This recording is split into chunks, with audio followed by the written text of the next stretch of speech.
काला धन आएगा, लेकिन जो चुनावी भाषण में प्रधानमंत्री ने बात कही उसको वो बार बार दोहरा रहे हैं कि 15 लाख रुपए अकाउंट में क्यों नहीं आ रहे। देखिए, ये जुमला है।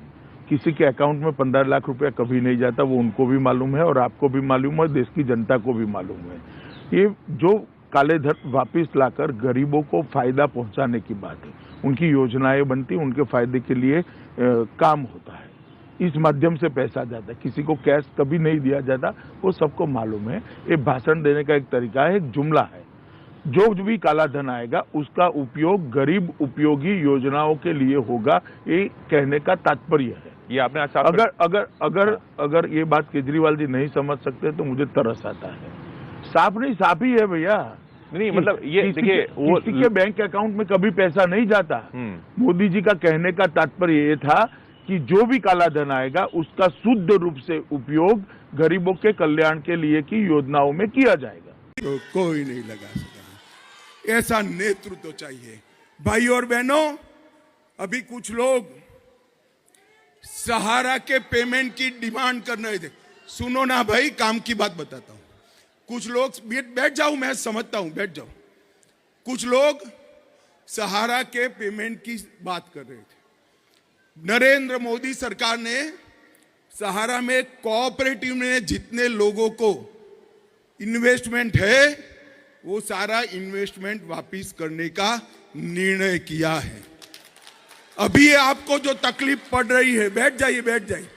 अभी आपको जो तकलीफ पड़ रही है वो इसलिए पड़ रही है कि कुछ तो कोऑपरेटिव के डिपॉजिटर है और कुछ कंपनी के हैं। अभी कोऑपरेटिव का शुरू किया है और 10,000 तक नहीं देना है, जितना पैसा वसूला है वो सारा दे देना है। आप चिंता मत करिए, एक बार सुचारू रूप से 10,000 तक पेमेंट हो जाए, आगे की पेमेंट के भी शुरुआत होगी। और मोदी जी ने कहा है ये 12 लाख करोड़ रुपया जो घर में डाला है ना, अभी झारखंड में किसी के घर से 350 करोड़ रुपया, कांग्रेस के सांसद 350 करोड़ रुपया, नोट गिनने वाले मशीन 25 मशीन गर्म हो गए, मगर वो थकते नहीं है, गिन नहीं पाए। ये 350 करोड़ रुपए मोदी जी ने वादा किया है। ये सभी लोग जो हो हा करे, भ्रष्टाचारी एक भी छूटेगा नहीं। जेल की सलाखों के पीछे जाने के लिए उनको तैयार रहना पड़ेगा। और पाई जो गरीबों की लूट कर गए हैं, गरीबों की जो पाई लूट कर गए हैं, वो वापिस देनी पड़ेगी। उनको राजनीतिक मुद्दा बनाना है। मुझे बताओ, गया औरंगाबाद वालों, जिसके घर से 350 करोड़ रुपया पकड़ा जाए, ईडी उसको जेल में डाले या न डाले?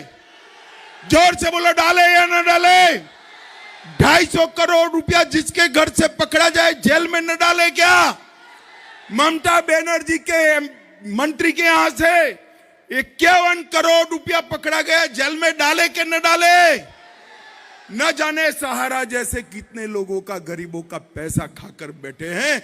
मगर मैं कहता हूं, चिंता मत करिए, ये जितना विरोध करे, जिन्होंने करप्शन करा है उनकी जगह जेल की सलाखों के पीछे है, उनको कोई नहीं बचा सकता। भाई और बहनों, बिहार में समय आ गया है एक ऐसी सरकार बनानी जो बिहार को पूर्ण विकसित राष्ट्र बनाए। नरेंद्र मोदी जी ने हमारे सामने लक्ष्य रखा है पूर्ण विकसित भारत का। पूर्ण विकसित भारत होते ही पूर्ण विकसित बिहार अपने आप होता है। भाई और बहनों, हमारे गठबंधन में हम पार्टी है, कुशवाहा जी है, हमारे साथ पशुपति पारस जी है, पासवान जी है। सारे लोगों का जो जो चिन्ह है, यहां तो कड़ाई और कमल 2 है, मगर जहां पर भी जो जो चिन्ह है वो सभी पर आशीर्वाद देकर नरेंद्र मोदी जी को तीसरी बार प्रधानमंत्री बनाना है। बनाएंगे क्या? जोर से बोलो, कमल के फूल पर बटन दबाएंगे, कड़ाई पर बटन दबाएंगे, हमारे दोनों नेताओं को जिताएंगे।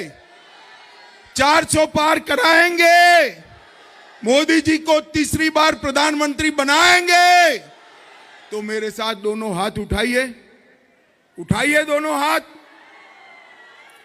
विजय के संकल्प की मुट्ठी भी। नमस्कार, मेरा नाम है आलोक कुमार। आपने वीडियो देखा और इस वीडियो में कितनी सत्यता है प्लीज़ कमेंट्स में ज़रूर बताएं। जय हिंद, जय भारत।